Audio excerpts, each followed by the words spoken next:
Hi everyone, delonewolf here and welcome back to EVE Talk, your weekly look at the market in EVE Online and look at that inside of the station in Jita that is definitely changing with the expansion of the biggest trade hub in EVE Online. It's pretty damn cool. Look at the back here. Definitely a different feel to this interior.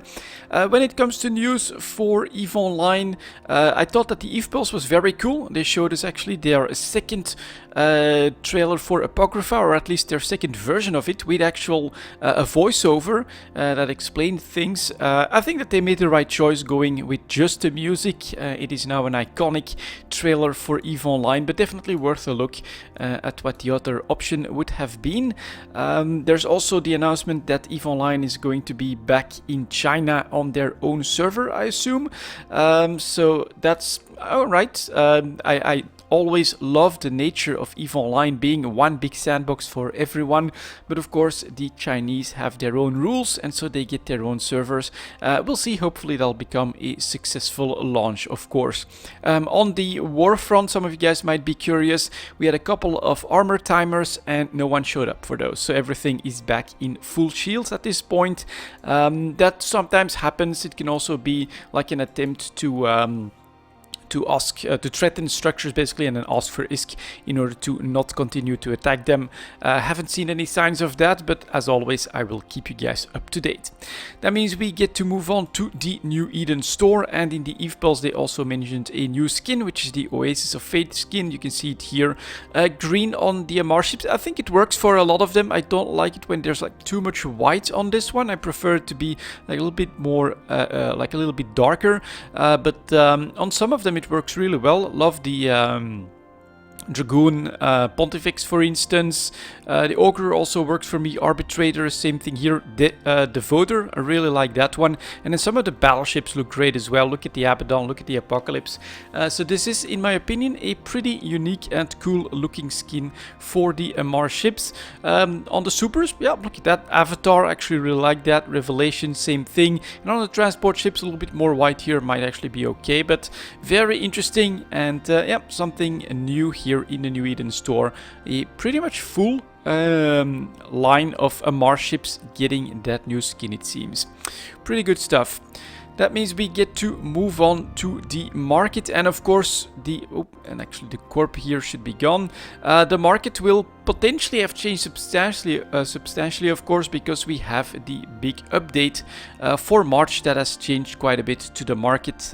Made a video about that, so let's get started. Here is Plex and stuff coming in at 3 minutes. And here we go, Plex. Let's first start out with the sell orders in Jita. 3.4 million for the sellers, still below 3.2 million for the buyers. And of course, what you should note here is that except for some older orders, we are now going to be working with just 4 numbers in difference. So we go from 3,413,000 to 3,412,000 as the next possible order. This is potentially going to lower volumes, I think, and the velocity of trade in EVE Online substantially. And right now it feels like we're up just a little bit. You can see a little bit of an upwards movement at the tail end and on today's daily averages, but it's still just around 3.25 million on the chart. So that means we should see something quite different than 3.4 million in the player owned trade hubs. And yep, here we are staying at around 3.35 million. And again, you can see the different nature in competition here now, although I'm still seeing, look at that, in the last 24 hours, quite a few sell orders coming in.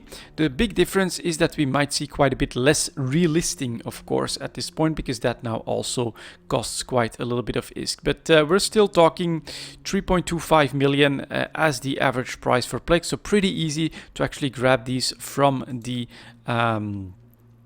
buy orders, although in the player owned trade hubs we do see a bit more competition on that front as well. We go up to above 3.2 million for the buyers of Plex. That is in and of itself pretty interesting. I don't necessarily see that much of a difference in the nature of the trading happening here. Even the volumes, well, in the last couple of days it is definitely a little bit less than before, but it doesn't seem to be out of line for what we've seen. So we may need a little bit more time to actually see everything get digested. Next up, let's take a look at the multiple pilot training certificate, and that one also wants to move up a little bit at the tail end on the chart. Volumes are down, so it looks like all the sales here have been absorbed by the market because there's no massive amounts moving around anymore. And what we're seeing here is 1.6 billion for the sellers, almost 1.6 billion for the buyers. That margin is closing up very quickly. Jita traders are actually trying to compete with the player-owned trade hubs, and here you can of course see that the jumps are to the tune of hundreds of thousands, like 100,000 ISK. If that's even possible. No, it should be in the million ISK here because it's only 1638, and then the next one, if you want to compete with that or undercut that, you're gonna have to go to 1,637,000,000 ISK. That's definitely a very big difference in the nature of trading in the multiple pilot training certificates. And you can also see it does feel here like the volumes may be going to some never before seen low ranges. That does feel like it's really not a lot in the last couple of days. After that, let's take a look at the skill extractors that are of course tied to plex. You can also see that slight upwards movement as well, trying to get back above 380 million ISK on this one. You can see the volumes declining as well, although again I think I need a little bit more data before we pronounce the market to be substantially lower in trade volumes and in how quickly stuff gets traded at this point. The quantities do seem to have dropped substantially. Look at that, 50, 36, 41. We used to have hundreds of skill extractors being sold by a single player. I think that's a fear of relisting. And then look at the competition, 375 million, 100, then 200,000, 300,000. So this again is that big step up. This does mean that we will ramp up decently quickly in the price. So from 375, and then we go all the way up 376, and then we basically hit every single mark here. So what I do think might be happening is that if someone has, let's say, 500 skill extractors, they're bringing that down to more manageable volumes, and then they're just going down the road here, 778, 776, 5, 4, etc, etc, etc. So yeah, on just a decently small volume, you can see that we can go up quite quickly in the price because of this change. It's pretty interesting. It definitely changes the nature. Look at the sell orders now. So you can definitely go through a whole list at this point.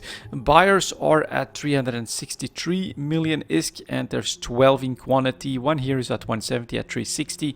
But other than that, it also feels like we will see volumes dropping in trade here as well.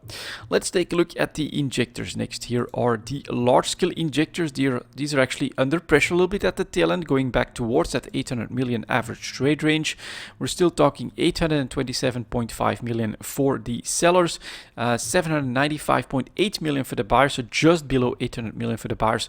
Looks like these guys are still winning out. They're definitely to get this average price on the chart, you do have some buyers that are picking up these large scale injectors from these buy orders. And here again, we moved pretty quickly from 827.5 up to 829 million ISK as well, in much lower volumes than what we've seen before. If you take a look at the player-owned Jita itself, so this is 827.5 to 828, 840 million for the sellers of large-scale injectors. But again, look at the much lower volumes here when it comes to the selling.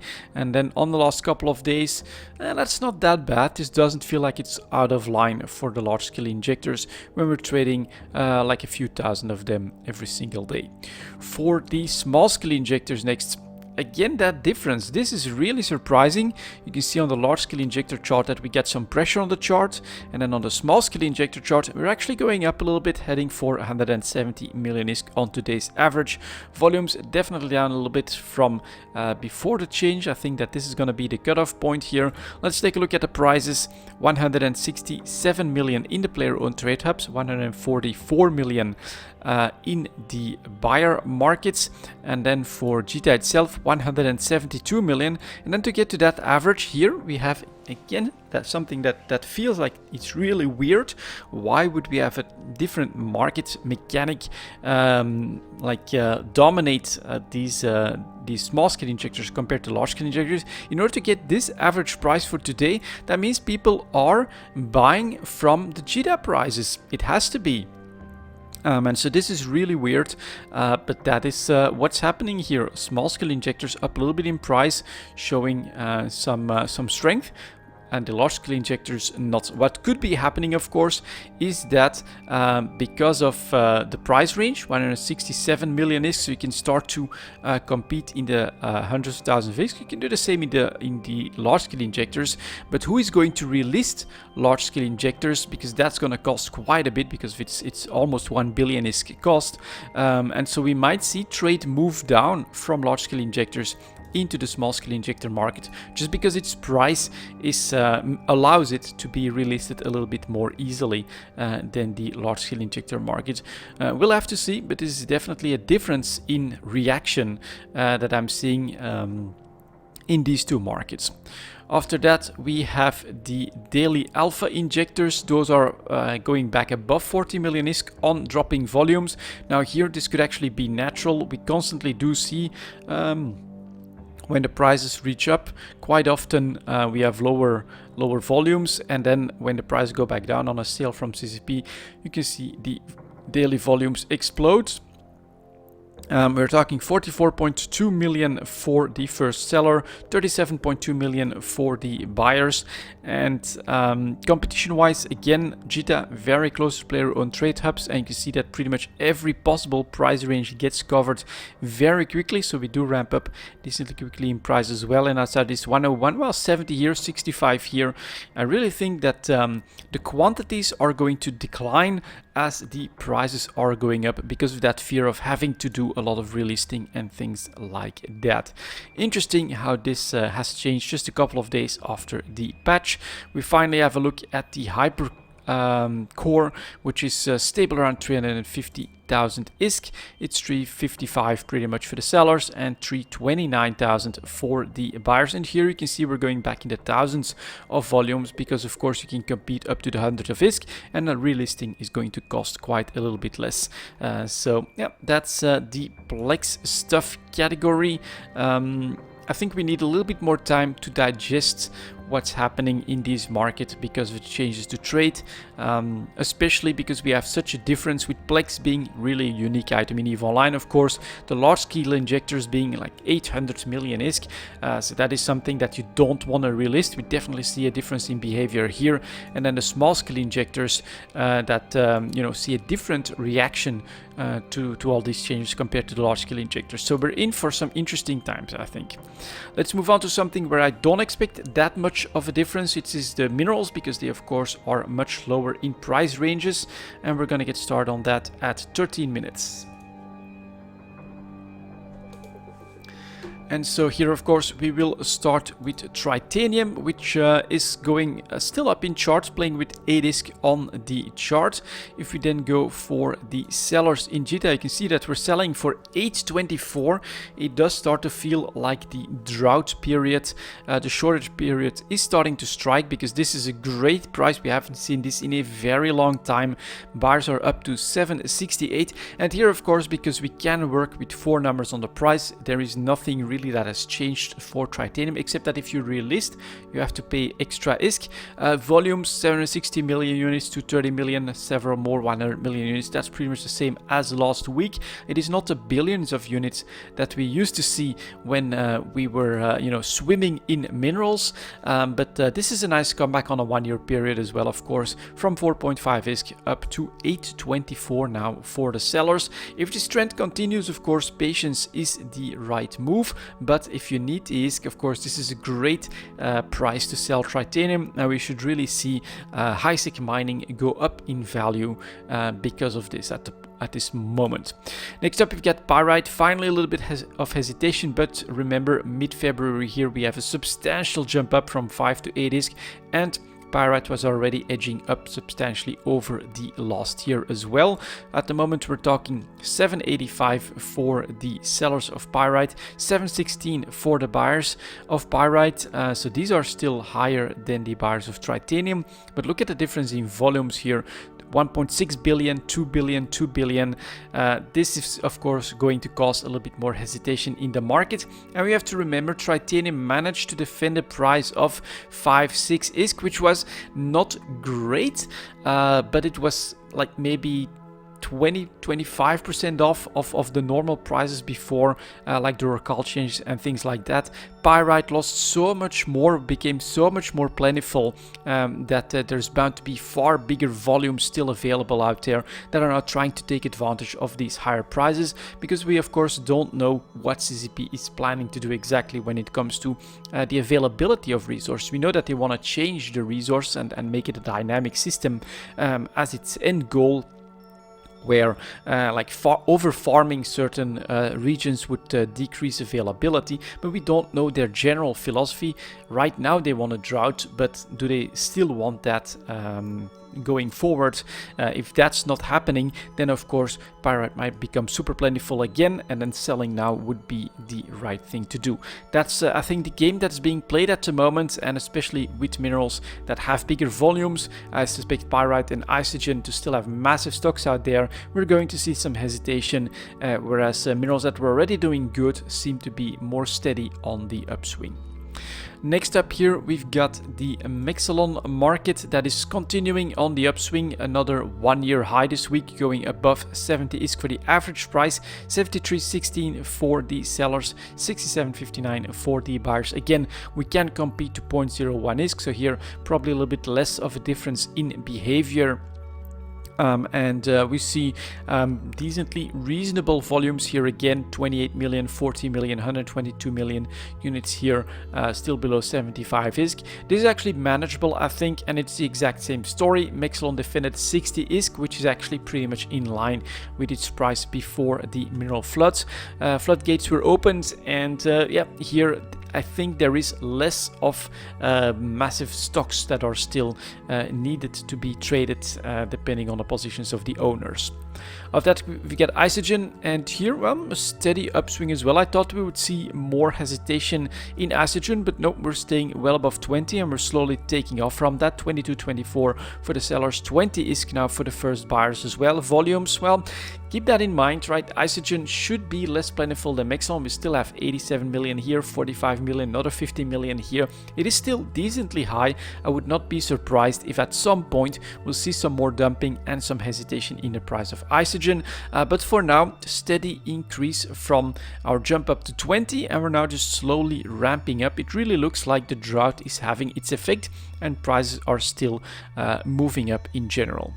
After that we have Noxium that does show quite a bit of hesitation. Keep in mind we went from 250 ISK to 500 ISK on the jump when CCP announced the change to the 0.0 availability. So that was of course a massive jump that required a little bit of tuning. Went back down to 350, and at this point we are heading for 400 on the chart. 395 ISK for the sellers, 360 for the buyers, and here a million, 1.7.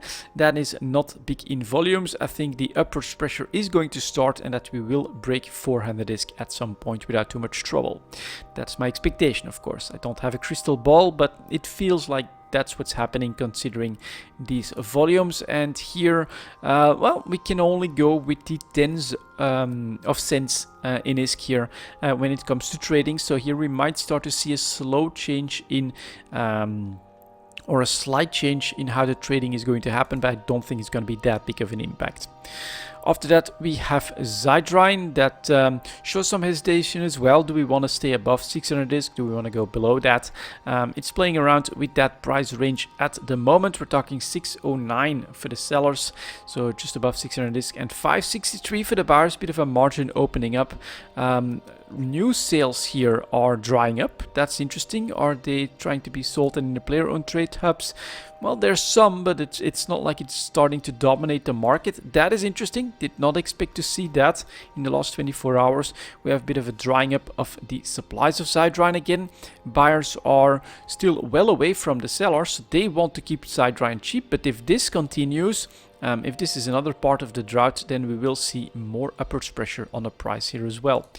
Megasite, same thing, you get that hesitation. Do we want to move away from 450 or not?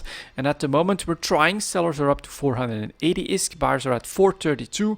And here last 24 hours, well, 4 new sell orders, that's not that much. A couple days before that we only have 2 of them with 1 million units. This does feel like availability is down substantially again, and we might be up for another leg up. If I look at these sell orders and how few are coming to the JITA market in the last 24 hours and the last couple of days, to me it feels like we are going to go up in price yet again. And then finally we have Morphite that is slowly going down from a high point of 17,500 ISK. At the start of the year you could have bought this stuff for like 7,000 ISK probably on these average prices. That's an incredible ride, of course, and it doesn't last forever. It's still 15,500 ISK for the sellers, which is not bad, 14,200 for the buyers. And here of course we are talking about having to switch prices in the, let's see, the tens of ISK at this point. So we might see a slight change in the dynamics for the Morphite market because it is that much more expensive than most of the other minerals. Overall, very interesting. I do think that when it comes to the mineral market, the market changes will have a minimal effect at this point, and that the real change, of course, is in CCP's plans for the resource distribution in EVE Online, and hopefully we will learn more about that pretty quickly as we slowly approach the date where normally we would have had FanFest. I do think CCP is going to release all that information. How? Well, that's going to be pretty interesting, of course, as well. I myself have to work from home at the moment because of the health emergency that is raging across Europe. At least it's like a 1 week off, 1 week on. So it's going to be interesting to see and do so much more online than what I normally do, although I already do quite a bit. Let's move on to the PI market next, coming in at 2140. Like that. And so last week here we were still definitely being dominated by a lack of demand, and then look at that, 4 days ago, big jump in volumes, and we see the price jumping up well above 2 million again. Maybe something that I kind of called. This did feel like we could get into an interesting buy opportunity for broadcast nodes, considering we were definitely starting to trade at the lower end of the chart, and it looks like some traders did move on that. 2.3 to 2.4 million now for these sellers. Keep in mind, you can clearly see it's in the thousands of ISK that we go up here on the sell prices, and we're actually going up very quickly. So the availability is not that great anymore. 2.3 million, very quickly up to 2.5 million, and then we jumped to the ridiculous price of 3.6, 3.8 million. So availability not great. Trade volumes are down. What about the player-owned trade hubs? Ooh, these are undercutting. That's interesting, with much bigger volumes as well. So here for the first time I'm noticing, although this is old as well, so this is not new, that there's a bit of a move happening towards, or an attempt at least, to move some of that trade to the player-owned trade hubs. But the availability in JITA here is kind of worrying. Look at these quantities, that is not great. 2 million for the buyers, they might be forced up a little bit. And then of course, again, in the last couple of days, volumes have been terrible. So here we might have had like a rush to take positions before the market update hit.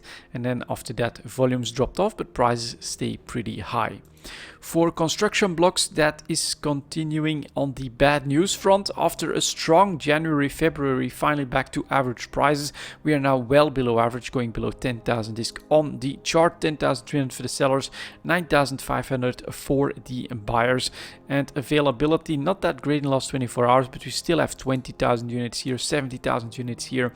It's just too much supply. Buyers, they are not that big in volumes and not that plentiful. So I would say here a lack of demand is again starting to dominate construction blocks, and we're back below average where we were the whole period of fall last year, even early winter last year.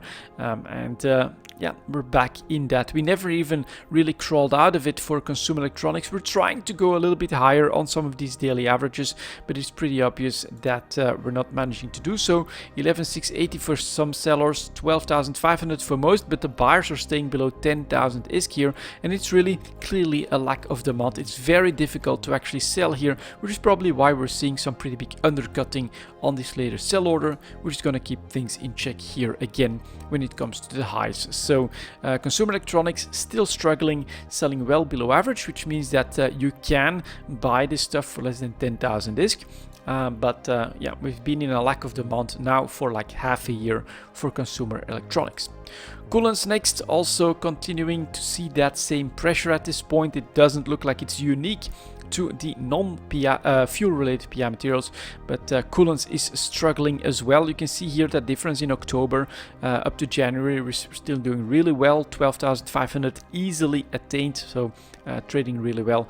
Now we are going down, 12,200 for the sellers, but 9,000 ISK for the buyers. And again, this is the buyers, these are their volumes. It's really not that great anymore. Cryoprotectant solutions, the one exception of course at this point, because of the new implants that CCP is adding to the game. They require cryoprotectant solutions, and so we see this lovely one double peak from 100,000 to almost 200,000, like 175, something like that probably, and then here finally a peak up to 300,000 ISK. We're recovering from that, but we're still selling at 220,000, buyers at 185, a pretty massive premium compared to what it was like half a year ago. Enriched uranium next. This might tell us a bit more about the trend. Well, I would say that we're doing alright, staying above 13,000 ISK, but the averages are not easy. 13,600 ISK, that still feels pretty healthy, but look at these buyers.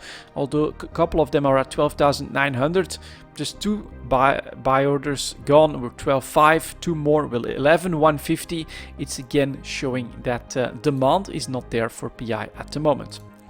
Integrity response drones had their peak, and we're now back to that normal range. 2.5 million for the sellers, 2.26 million for the buyers. Volume quantity wise here again, far more careful. I think we have to compete with each other in the thousands of ISK. And let's take a quick look at the volumes here. Definitely pretty low yesterday, and today so far not that big, but it's still, again, if you look at then a couple days before that, it doesn't feel like it's that crazy or that low. So I need a bit more time to see what the impact on the volumes will be when it comes to all of these market changes. Mechanical parts next, a surprise rebound to 11,000, which is still not great. I need to see like 12k, 11,500 at least as the average price before I call it a comeback. This is 10,900 for the sellers, 9.6 for the buyers. And again, these are your sellers, and you can see 200,000, 500,000, plenty of 10, 20,000-ish quantities, and here are your buyers. That is it. We get 50k, 83k here, and then we go down very quickly into the crazy low prices. So again, confirming the lack of demand. Organic mortar applicators, I'm gonna say there is some speculation in the advanced PI market on something being announced for structure. Structures is pretty much the only explanation to get that peaking volumes here in the broadcast nodes. Organic mortar applicators right here also recovering nicely from 1 million ISK. I must say that is definitely a time here through fall and winter again where we were looking at very cheap organic mortar applicators. We're up 20%, 1.2 million for the sellers and 1.1 million for the buyers as well on some volumes a couple of days ago. So I really think that this is speculation on that happening. And then robotics is just confirming the lack of demand. I would say in general, robotics super stable for like a year before all of this, before the fall slump. We were just basically moving between 95k and 110k, and we're managing to stay above the averages of 100k for quite a while. And now you can clearly see that we are just continuing to decline. 1 year low point, very pronounced, 88,000 for the sellers, but 70,000 disc for the buyers, and that's with not a lot of buyers in the market. Yeah, half a year ago, 100,000 disc average price, not a problem. Now buyers are grabbing this stuff for 70k. Starting to take their positions, of course. Looking at this chart, it starts to look like you might want to start to grab some robotics or hoard some robotics. Self-harmonizing power cores, also again advanced PI material, apparently managing to stay above average, well above 2 million ISK, 2.3 million almost for the sellers, 2.2 million for the buyers, definitely jump up as well. Volume wise, nothing that special, but it looks like that's where the demand is right now. And then one exception, the superconductors, still staying 14,000. No, it's in fact, that's a really big drying up. What about the player owned trade hubs? Yeah, a few older orders here again, but in JITA selling for 19,000 disc, almost 12,000 for the buyers, pretty massive margin. But there is always one exception to the rule, of course. Superconductors, which I am producing in detail myself, are going for a great price. Test cultures, after a couple of weeks ago a big slump down to less than 10k, have resurged. 11,500 for the sellers, 8,800 for the buyers. My speculation is this is tied to you'll need test cultures in order to create these advanced PI materials, and so we get a jump up in a lot of these. I think demand will have picked up for test cultures. And finally, with our mainframes, same patterns, right? Before all of this, 2.1, a bit above that as the average price, and now we're clearly trading above that range as well. 2.4 million in fact for the sellers, and look at those buyers, forced up to almost 2.4 million as well. This is very surprising. I'm still seeing very low demand in general, although it seems like it's really the refined PI materials that are struggling the most with that. And then all of a sudden, a pretty big resurgence across the board for advanced PI materials that are all trading above average all of a sudden.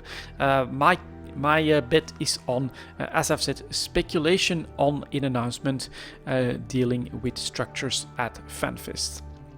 So let's just grab a little bit of water before we continue.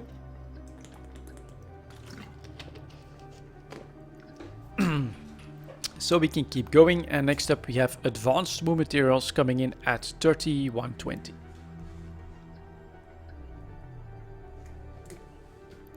Like that. And well, let's just get started. Crystalline carbonites, that's a drop off. It is still in line with all its volatility, which is pretty interesting, going from basically 140 to 170 as it's a trade range. Right now we are down to 150 for the sellers, 144 for the buyers, and the question is, will we be able to have 1, 2, and then here before that several more, another leg up, or are we finally going to crash down? That is the real question, of course. But right now, volatility, and of course at the lower end at this point. Ferrite carbide is slowly continuing to crawl up towards 150, which is not that bad. 147 for the sellers, 143 for the buyers. They're forced up substantially as well. So I'd say that ferrite carbide is actually trading above average, a complete difference with crystalline carbonite that is back to a slightly below average price. After that we have our titanium carbide that is, well, very stable at a below average price. In fact, dropping off away from 175 at the tail end, 170 now for the sellers. Look at the lack of demand here, 156. You could try a buy order. Well below 160 is pretty low on the chart right here. Titanium carbide, this is really a complete lack of demand or interest in the item that you know, should raise some interest, I think, at this point. For some opportunistic traders. Tungsten carbide next, also trading pretty low, although 175 compared to the others is not that bad. 172 for the sellers, 160 for the buyers. That's a little bit more demand, of course, and so not as pronounced as this tungsten carbide. We're pretty damn close to 1 year low points. No buyers at all in the market, and it's not like we don't need Caldari ships at some point. So to me, it would make sense to put up an aggressive buy order, so pretty low, right? Try to stay well above, below 160, but that would make sense to me personally. For the metamaterials, we get photonic metamaterials that is following suit, continuing that slow decline and actually going down even lower at the tail end here. 14,900 for the sellers, 13,900 for the buyers. Did I buy some of these ships? Let's see if it's in trying to buy or in the ticker. Yeah, photonic metamaterials I bought below 15,000 discs, so I made a move on this slow decline at the tail end. But keep that in mind, you can do a lot better than what I bought already, because we are continuing to decline. You should be able to grab 14,500 or even less than that pretty damn easily at this point. But yeah, this is a downwards move where I actually made a purchase below. Look at this 15k, definitely always the low end of the range. Potential upswing to 20,000, so to me that made a lot of sense. I just want to share that I did make a move on this one, and a bit too early. That tends to be the story when I'm trading. Buying a bit too early, selling a bit too early. Plasmonic metamaterials next, staying alright in its range of 20 to 22,000 ISK here. 21,200 for the sellers, 2,600 for the buyers, pretty narrow margin. This is a healthy spot, I think, for regular trading, but not for speculative trading. After that, we get non-linear metamaterials that are declining and are actually coming in range of 20k here. 21,200 for the sellers and 2,500 for the buyers, so still a little bit too early, but on a continued decline here, this could get interesting as well. And finally, terahertz metamaterials, slow decline. Staying well below average for the 1 year chart. 21,000 for the sellers, 2,400 for the buyers. Here again, not as pronounced a low point, I would say, as the photonic metamaterials, but definitely trading pretty low for its normal chart as well. I would say I made my move on what I want to make a move on. If I want on anything else, it would have been, let's see here, this one, titanium carbide, just because, well, 5 buy orders is really nothing. We got a couple of other materials to check. Here is fermionic condensates, did really well to get above 90,000. Doesn't last for very long. 90,000 for the sellers, 78,000 for the buyers. That's opening up a little bit. Average price is going down. Ferrogel also, you know, did well to go back to 45k, coming back towards its average price, but it is not to last. 40,000 now for the sellers, 39, so a bit too much supply basically. We're trading well below the normal range. Fullerite was above 1,000 and is actually managing to crawl away from that as well. 1,100 for the sellers, 10,000 for the buyers. And here what's happening is pretty obvious, right? Supply is not coming in that well, and so we actually have sellers able to dictate a slightly higher price than normal for Fullerites, but just on a lack of supply here. Hypersynaptic fibers, 1 year low point, 10,000 for the sellers, 8,600 for the buyers.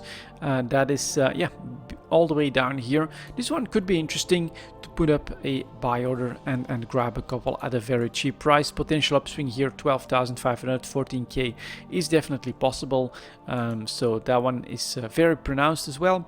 Nano transistors staying close to 6k, 5,850 for the sellers, 5,580 for the buyers. This is pretty narrow margin considering that we're trading above average, but this one has had a very strong summer here at 6,000 ISK, and now availability is better. It's still not great compared to all of these buyers, and right now the price is still pretty damn good. So very strong performance in price for nano transistors.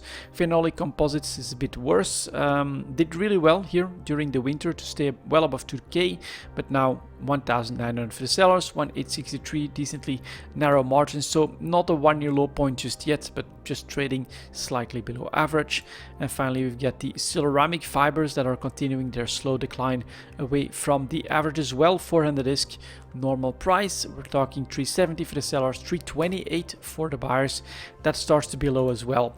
I would say that for advanced moon materials, you have some buy opportunities that do start to show up. And as you can see here from my ticker as well, I'm starting to look into that and slowly building up some stocks that I'm trying to buy at pronounced 1 year low points.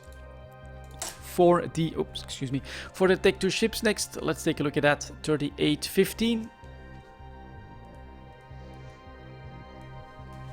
like that, and let's see if we can find some real volatility for some speculation. And the Aries, of course, really nice, up to 32.5 million, and it's starting to go down from, so 25 to 32.5. That's definitely a tradable spike.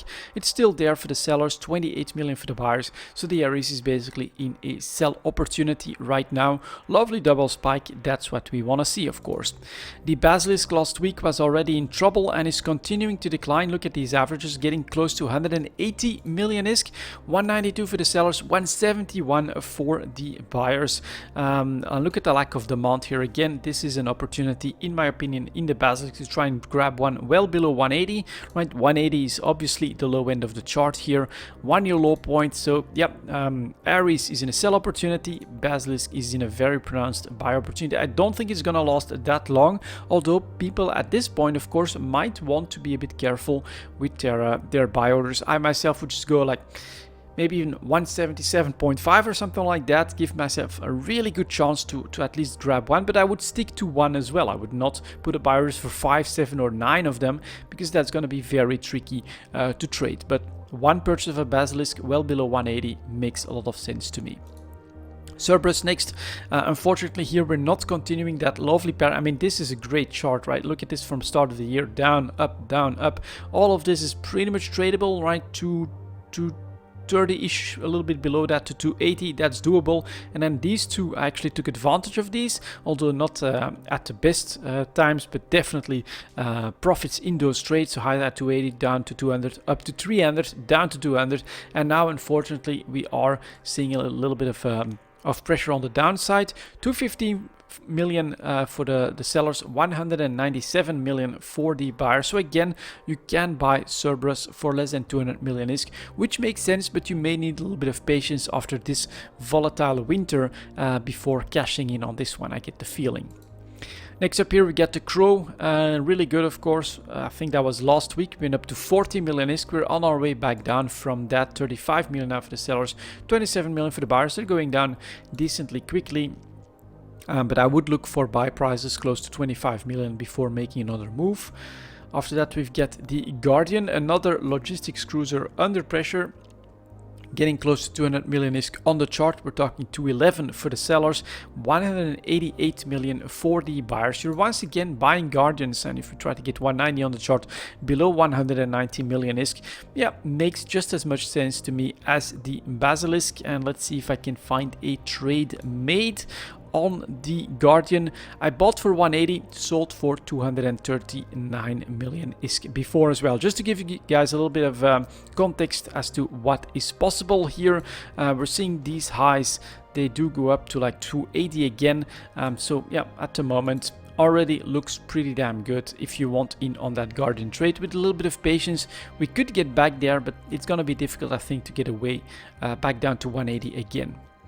Next up we've got the Hawk that is stabilizing at 35 million. If we go substantially below that, and look at this, 36 million for the sellers, a lack of demand, is less than 32 million now for the buyers.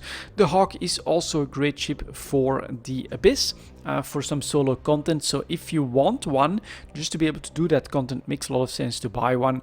If you want a couple as speculation, we're talking less than 32 million for the buyers. Not a lot of buyers here. It would make sense, although you can see the nature of this ship does look like it's less volatile than something like the Basilisk, like the Cerberus, and some of the others that we check regularly. But yeah, at the moment it's really cheap. After that we've got the Heretic. We're still keeping an eye on this because we're hoping that at some point CCP intervenes in the interdictor market and actually changes the ships. And so we're still trying to buy at the very best possible price range. Right now we've declined from a high of 90 million. Not that people were actually able to trade 90 million. You can see that the volumes are like 20 ships or so a day. Really bad. But that was on a complete lack of supply, and now we're back down and we're finally stabilizing at the low end here. So I think that new supply will no longer be coming in. We're talking 65 million for the sellers, 51.1 million for the buyers, and this is where I would want to be able to finally grab one.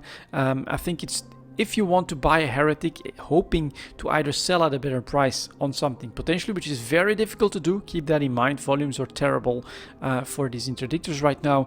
This would be the time to buy when we see stabilization in the 5-day moving average on the downside of things. That means we should be at peak oversupply, and it should be possible to grab an aggressive buy order. But yeah, it's very difficult to do. This is a massive margin. I don't know a lot of people that are gonna dump a heretic for like 52 or even 55 million, considering what's happening. But we can try, of course. I've tried several times and failed every single time. I have to be honest on that as well. Next up, we've got the Hound that is back on the downswing, back down to less than 25 million on the chart. So that looks pretty promising. Sellers are at less than 25 million, buyers are at 22 million again. So if I go for my trades made, I can give you guys that information as well. Successful trade for the Hound, bought for 25.2 million, sold for 37 million. And I've got another one where I bought for 22 million and sold for something else as well. So the Hound is definitely in buy order territory again. Look at the upswing potential. That's the third ship though, keep that in mind. But here we have very clearly not a lot of demand. You can buy very close to 22 million. So I would say that yes, this makes a lot of sense. And if I click this down, yep. Next up, we've got the Ishtar, a little bit of a different story, of course. PvE ship, very versatile ship. I think it's popular everywhere. As a result, we've got a decent volumes, 100 ships traded every single day, and a much more stable price, around 230 million, 230 for the sellers, 214 for the buyers. Until we see like a pronounced break from this average, I would say that I wouldn't make a move on the Ishtar myself. Manticore is coming down from 35 million. It's now stabilizing at 30, so we need to see that go quite a bit lower, but perhaps a lack of demand. It is starting to show up. Unfortunately, lack of supply as well. Unless trade hubs are taking over. There's some of them. We'll have to see, but 36 million for the sellers of the Manticore, 26.5 million for the buyers. I myself would wait for at least these three buyers to be gone and then try and grab them for less than 25 million. Mune next, a little bit of a spike up to 280, definitely trading at the high end of its range. 256 million though, undercutting goes very quickly. 227 for the buyers, and the bad news here of course is that the volumes tend to be really not that great for active trading. The Nemesis next, finally breaking a little bit away from that 25 to 27 million price range. So we're talking 26 million for the sellers, 23 million for the buyers. That is starting to look like it. There's still a bit too much demand for me to actually make a move. If we'd go down to less than 22 million, that would be a definite yes, and stop moving things around like that. Sorry about that, guys. But yeah, the Nemesis is finally starting to show a couple of cracks in that stable period, which we've had since January. And if we go back down towards 20 million on the chart for the average price, that is obviously where you can make a move. So worth it to keep an eye on this one, I think. The Oneros, another logistics cruiser, going back down in price. I always give this warning. Volumes are terrible on the Oneros. I would never risk more than one at the same time. But if we have a buy price well below 180, I think it could be worth it. And look at that, 200 million, 196 for the sellers, 174 million for the buyers. This is all there is for buyers of the Oneros. And so here again, we are going down in price, which means that supply is going up. This increases the chance that someone will dump an Oneros to one of these buy prices. So yeah, you could try one, but I think you'll have to still be aggressive enough in order to actually make that happen. And then, of course, keep these volumes in mind. Very risky at the moment. Looking at all of this, Basilisk and Guardian make a lot more sense than a gamble on the Oneros for me personally.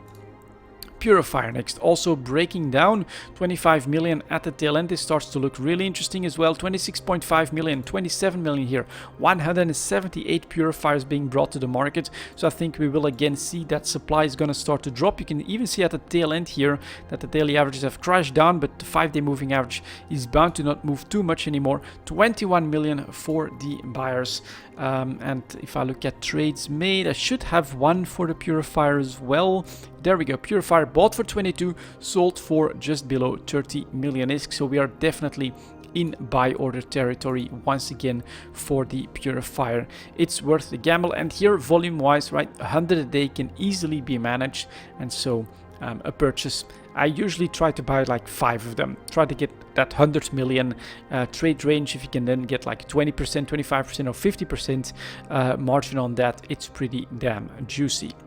The Saber next, continuing to go down, so this is a bit of a surprise as the Heretic, so you can see that on this peak Heretic we had no supply coming in. The Saber actually did the exact opposite, went to a bottom, was massively oversupplied, and now that the Heretic is back down, I would have expected the Saber to maybe calm down a bit as well and go back up in price, but no, that one is crashing back to another low point. 65 million for the sellers, 55 million for the buyers. This is definitely a week where I think you can have some really good purchases in the Tech 2 ship markets, and I think unless the war deck or other stuff like Path of Exile prevents me, I will come here and I will try on the Saber and on the Heretic again, because both of these feel like they're oversupplied, and so hopefully we can find someone that's basically lazy enough to say, you know what, the Lone Wolf comes in with like maybe a 57.5 million buy price or something like that. I'm gonna fill that, I need that ISK right now,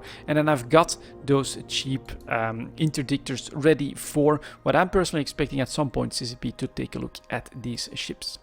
After that, we've got the Scimitar staying well in the 200 to 230 million ISK price range at the moment, 222, almost 223 for the sellers, 172 for the buyers, so a lack of demand is still here, but a lack of supply is here as well. So this is why, of course, I would again rather go for a Basilisk or a Guardian than the Scimitar. And then finally we've got the Zarmast that is very stable, slight edge down as well, away from 300 million ISK, 287 now for the sellers and 275 million for the buyers.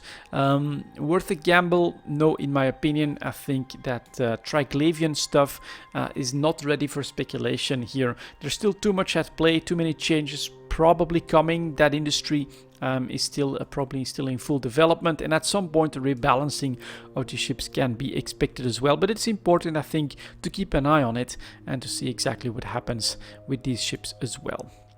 That means we move on to the Tech 3 ship market, coming in at 50.40. Let's take a look at that. I think we were still pretty high last week on the destroyer markets. So here we had the Confessor, obvious peak up to 50 million ISK here. Just a couple of weeks ago when we left off from 35 million, and what we had seen is that the oversupply situation which we had and peaked somewhere here late December was definitely over. Markets were starting to talk a little bit more reasonable volumes and things like that. Now, of course, after an opportunity to sell at 50 million, you can expect quite a few more Confessors coming in, and we broke through the 40 million mark on the downside. 39 million for the sellers, 33.6 million for the buyers. But the good news is that the volumes don't seem that impossible. 43 and 11, okay, keep in mind where we come from, so a bit of aggressiveness is to be expected, but everything else feels decently reasonable, so I think we're ready for the Confessor to very quickly stabilize and to get back to a 40 million potential average. The Hecate was far more stable, but above 40 million ISK, and actually today's daily average is up all of a sudden. Let's take a look at that. 45 million for the sellers, 38 million for the buyers, and there's 100 and 129 here, but the new supply has dried up. Quite understandably, quite a bit went to the Confessor and probably the Jackdaw as well. So the Hecate is actually having a slight premium at the moment because supply has dried up. But this feels like it's okay. Once this calms down, which should be right now, I think we'll start to see some Hecates come back in, and we'll be able to get back to a 40 million normal range.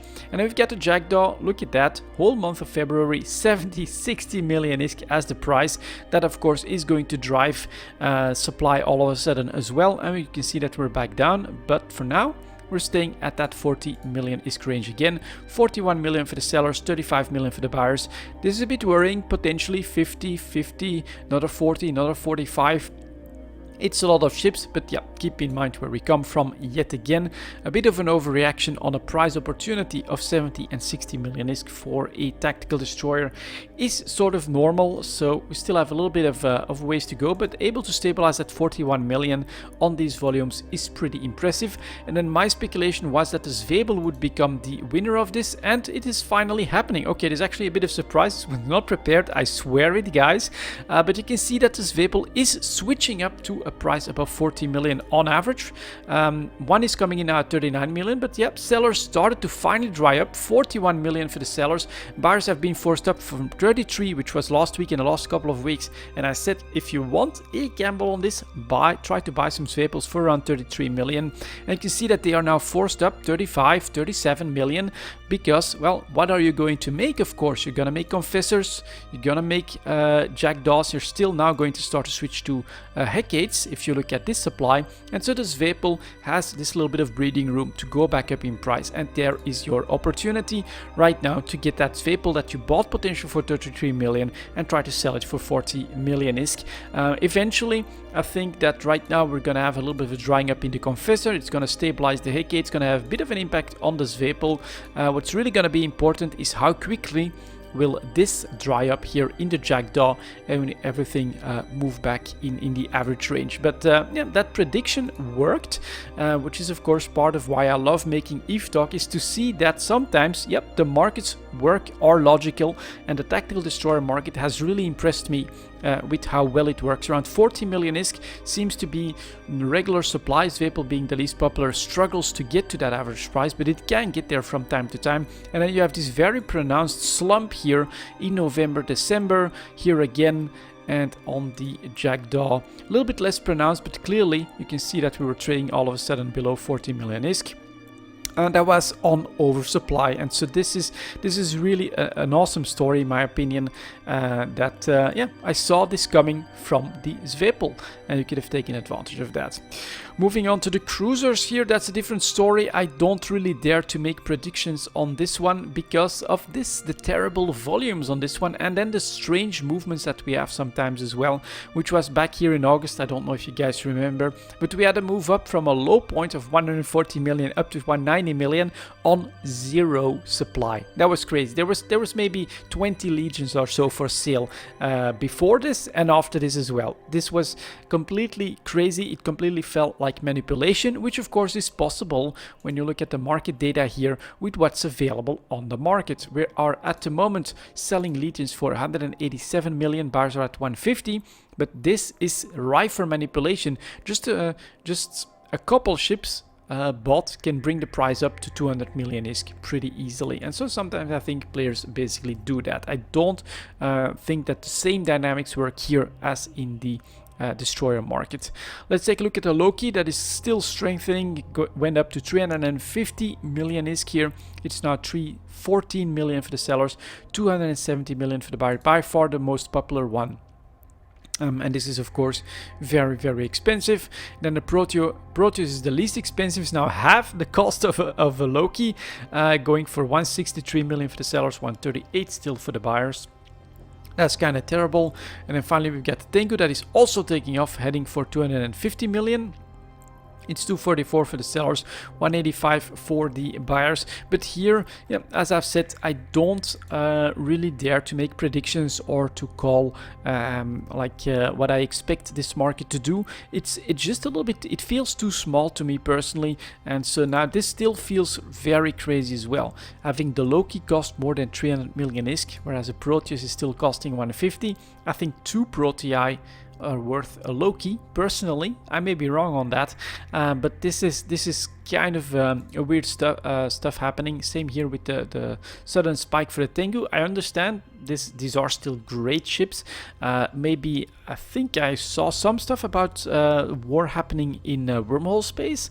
Perhaps that might have something to do with that as well. Yeah, this one feels very, very difficult to predict or to understand exactly what's happening, because here, look at the Proteus. I mean, we've got like maybe 50 ships available before we head for that 193 million range here for the Tengu. Same thing, we got 74 here, but everything else is so low in volumes, and this moves from 244 very quickly up to 260 before we see another big volume. And then on the Loki, yeah, it's really crazy as well what's happening here. So I don't have as good an explanation for the cruiser market compared to the destroyer market, unfortunately, except, well, if you can make and sell Lokis right now, that would be the right thing to do. And then the Proteus is by far the least popular, and sudden spike in the Tengu, that is of course another great opportunity. If you bought these for 150, you can now try to sell them for like 240. That makes a lot of sense as well. There's opportunity here, but it feels very difficult and far more of a gamble than what's happening in the tactical destroyer markets. And that leaves us with the extra product, and for this week coming in at 5840.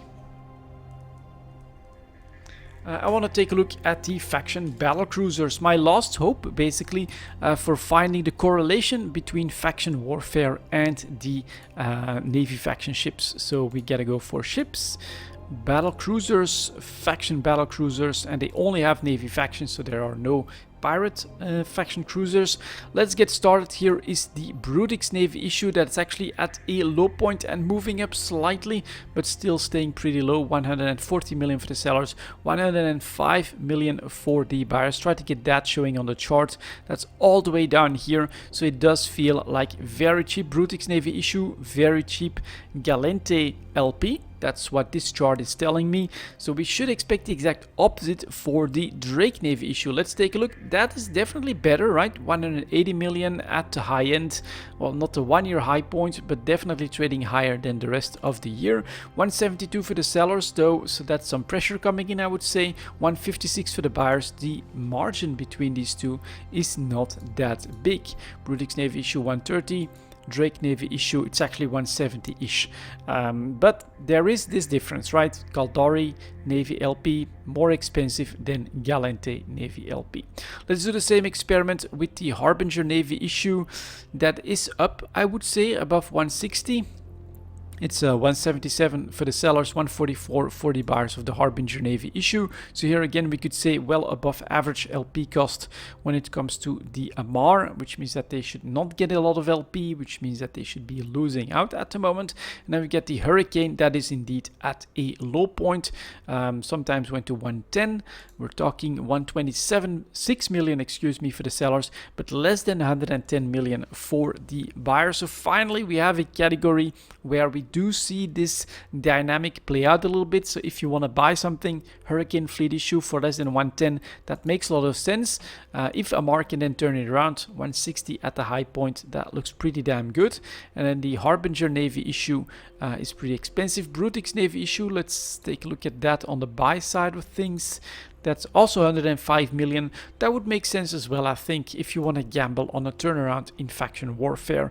Right now, buy Galente, sell Caldari. And I still have a Drake Navy issue, I think, that I could sell, although I think I bought it all the way back here or something like that. Or no, actually it was through the summer, so I could make a little bit of profit on my Drake Navy issue. But yeah, this is what I'm actually looking for in the Navy faction ships, which it seems to be really gone from like the cruiser market, the battleship market, and the frigate market has always been a bit harder to gauge. So really the faction battlecruisers are the only ones that have that logical reaction difference between Caldari, Galente, and Amar and Minmatar.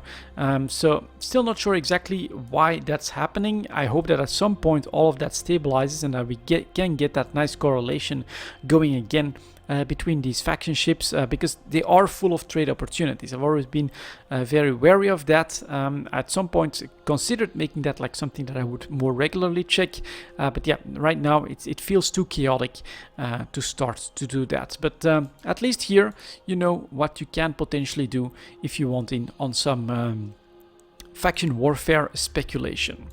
That's gonna be it for this week, guys. Thank you very much for watching, and as always, I'll see you next time.